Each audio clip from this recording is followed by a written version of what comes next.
need to take action, and we will, at a time and place of our own choosing. Joining me now, Basil Smikle, the executive director of the New York State Democratic Party. He's also a former Senate aide to Hillary Clinton, and Scott Jennings, former White House deputy director of political affairs under George W. Bush. Basil, let me start with you. The president spent 21 minutes on that first question about Russia, going through what the administration knew and when. So did his answers clear anything up?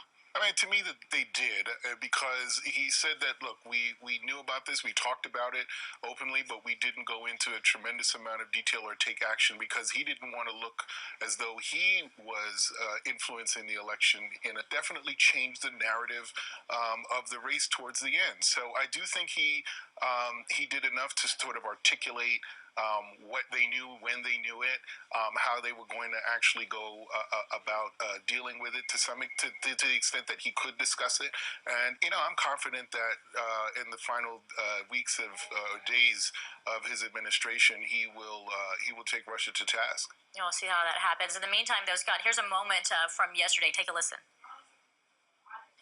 In this hyper-partisan atmosphere, at a time when my primary concern was making sure that the integrity of the election process was not in any way damaged. At a time when anything that was said by me or anybody in the White House would immediately be seen through a partisan lens. I wanted to make sure that everybody understood we were playing this thing straight. So does this answer satisfy questions about why the White House didn't do more about the Russian hack? I mean, did the White House, in effect, help Trump, perhaps? Well, you raise a great question, and if I were a Democrat political operative, which I'm not, but if I were, I'd be pretty darn upset that President Obama chose December instead of October to say some of the things that he did. And I also think what we're seeing here is after 8 years of Barack Obama in the White House, this nation is so weak and we lack respect around the world that Russia would have the temerity to even try this.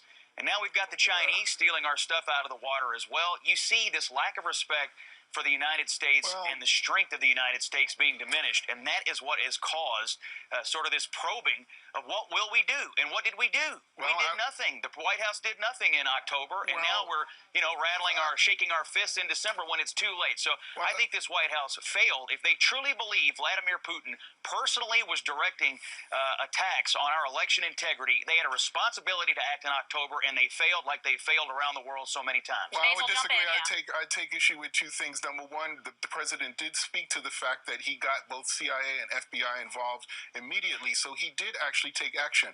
What I would also say is that we have a short memory, because it seems to me that Donald Trump himself asked Russia to hack us. We kind of forget that. So I don't understand why he's not being taken to task for actually encouraging the Russian government to hack into us. He did do that. And Scott, if the president had weighed in, wouldn't you perhaps be on the other side right now complaining about it? Well, look, I think when you're the President of the United States, whether there's an election going on or not, if you feel like there is a serious cybersecurity breach of a major process in the United States, such as a presidential election, don't you have the responsibility to report that to the American people? I hear now that he was afraid to do it because he didn't want to see putting his thumb on the scale. Well, that's a convenient excuse. The guy was out campaigning for Hillary Clinton. He was already putting his thumb on the scale. There's no secret that he wanted Hillary Clinton to win the election. So the concept of saying, well, we didn't want people to think we were favoring one side or the other, to me, just doesn't hold water. Well, I think there was a failure to report this attack to the American people. They're trying to report it now, but it's too late, and Democrats ought to be upset about it if, in fact, this intelligence is true. Well, it's no secret that the Russian president wanted Hillary Clinton to lose. That's no secret, and it's clear that in the hacking, it only happened on one side. And the truth of the matter is we did hear about it very early on, but it had already happened. And as the president said yesterday, once WikiLeaks got a hold of this, the actual distribution of those emails is something that could not be stopped. But the CIA and the FBI were informed, and we did hear that throughout the campaign. You're right. It only happened on one side. They tried to hack the Democrats and succeeded, and they tried to hack the Republicans and failed. So it only happened on one side, and it only happened to one party because their security systems weren't good enough to stop them. Now And it's so about the this whole security All right, systems. guys, let's move on just really quickly because Basil, you're an electorate in New York State, and you're going to Albany on Monday to cast your vote, the final word in the 2016 presidential race. And there's talk about electors flipping their votes. What do you expect to happen? Well, in New York, Hillary Clinton obviously won New York pretty handily. So I don't think you'll see anybody going to Donald Trump in New York and other states.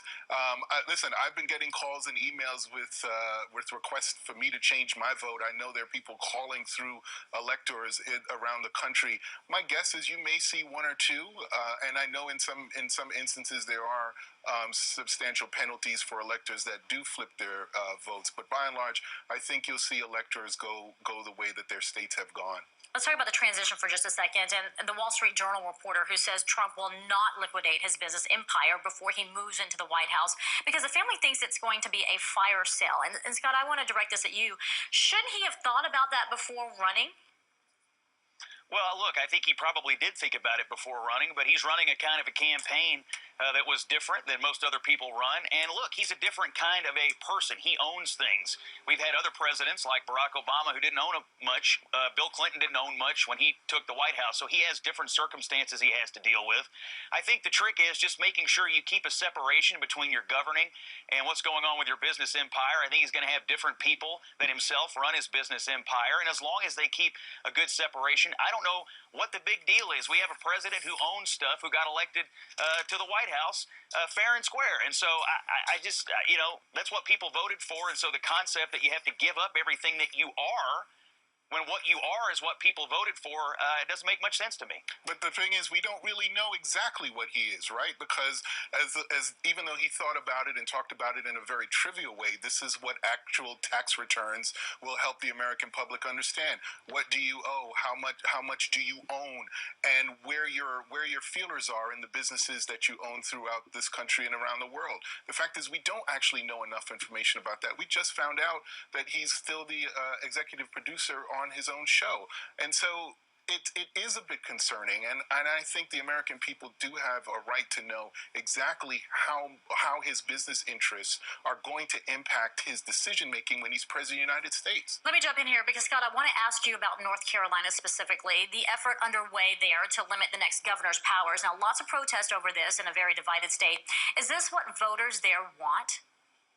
Well, the North Carolina governor's office is one of the weakest in the country already, and that's largely because when Democrats held it years ago, there was a lot of Democrat Party infighting down there, and they passed a lot of laws on each other to try to limit the governor's office and scramble state government. So in some ways, I think the Republicans are trying to restore some of the scrambling that went on years ago. But don't forget, this governor's office in North Carolina is already constitutionally there extremely weak. It's like driving a real ornate golf cart. Looks great, still goes pretty slow, and I'm not sure what they did here is going to be all that impactful on the overall governing ability of the guy that's in the office because the office is weak to begin with. But I tell you, this is why people don't like politics, because they feel it's too much of an inside game, that you're going to change the rules to benefit one side or another when it's convenient. And this is, this actually really bothers me. And regardless of whether or not the seat is weak in and of itself, it's just become that much more weaker. All right, Basil and Scott, I got to leave it there. Thank you both for the spirited conversation today. Thank you.